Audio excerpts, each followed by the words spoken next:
I'm Aenslee Tanner, here with more tips to help you reach the top of your game in your career, sport, and business. Do you ever have trouble letting go?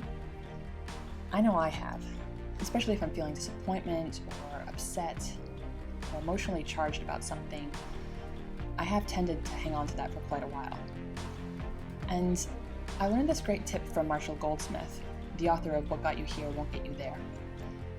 And he recommended you do this test to check in with yourself. Ask yourself, am I willing to make the investment required to make a positive difference on this topic? Am I willing to make the investment required to make a positive difference on this topic? If the answer is yes, then by all means, set aside time and energy to come up with your strategy for how you're going to move forward. But if the answer is no, then it's time to move on. It's time to let it go. And that's all well and good, but something I've struggled with quite a bit is how to figure out how to let go exactly. How do you do that?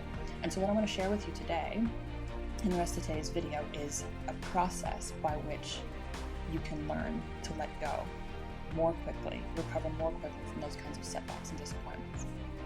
Now, if you struggle with this, I hear you. I did too for a very long time, and it got to the point where I even started rationalizing to myself that, well, maybe there's actually benefit in the fact that I don't recover that quickly from these situations, because it means that I'm gleaning all the learning possible from the situation. And maybe there's some truth in there. You don't want to go through life not learning from situations, not reflecting at all, but I think I knew for me, maybe it's true for you too, that I was spending way too long. I had way surpassed the Pareto principle of value for time and effort put in to ruminating on a situation. So I knew it was time to move on in a lot of these cases. And so this idea that there was actually benefit in it, well, I think I was overplaying that. And I think what I was covering up and making an excuse for was the fact that I wasn't mentally strong enough to actually control my focus in those situations. And that's the key. If you want to learn how to recover more quickly from these kinds of disappointments and setbacks, you must learn to control your focus. Your mind can be strengthened just from the right practices, just as your muscles can be strengthened from the right physical exercises. Similar concept. Your focus is one of those key mental muscle groups, if you will, that you can learn to strengthen and develop. Your focus is like a spotlight of attention. What you're focusing on is all that you see, and there is lots of other stuff around, but it's like you have blinders onto that. So it's like the spotlight of attention. So how can you learn to control your focus?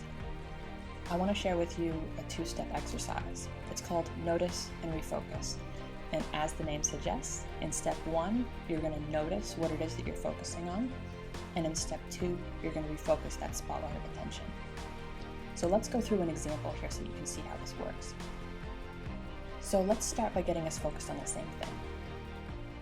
A purple unicorn. Now, as soon as I said that, a purple unicorn, likely an image of a purple unicorn has popped into your mind. So I want you to notice that. Noticing is an important first step, because if you're not aware of what your brain is conjuring up in any given moment, you can't possibly help to control it. So noticing is so important. Okay, so you've got that purple unicorn in your mind. Wonderful. Now the second step is where a lot of people get tripped up. They make the mistake of trying to forget about the purple unicorn.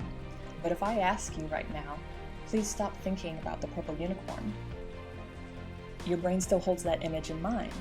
So what we need to do, the trick is to replace that image with something else. We need to refocus. So let's try that now. For example, let's try refocusing on an orange ball. Now you'll likely notice into your mind has popped an image of an orange ball. Fantastic. Another anchor you could use, and it's very popular in a lot of meditative practices, is refocusing on your breath. Your breath is always available to you. So noticing the rise and fall of your chest and belly, or the air coming in and out of your nose. Whatever it is, you're controlling where you focus. Now, after a certain period of time, might you notice that the purple unicorn pops back into your mind? Yes, might happen. Totally normal if it does. You're not broken, you're not doing it wrong. This is where the exercise comes in, right? Because just as when you go to the gym, you don't just do one rep and then think you're going to be strong for life, right? You've got to do lots of reps, and that's the same with this mental exercise. You notice, you refocus. You notice, you refocus. So anytime you notice your mind drifting, you bring it back to your anchor. Orange ball, the breath, whatever it is that's working for you. That's the practice that will help you build up your mental focus muscle. Doing this has helped me go from spending literally days to sometimes weeks ruminating on things to being able to, in an instant, control my focus on something else.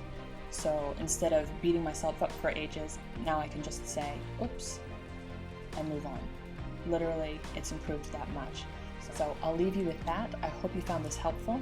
Thank you so much for watching.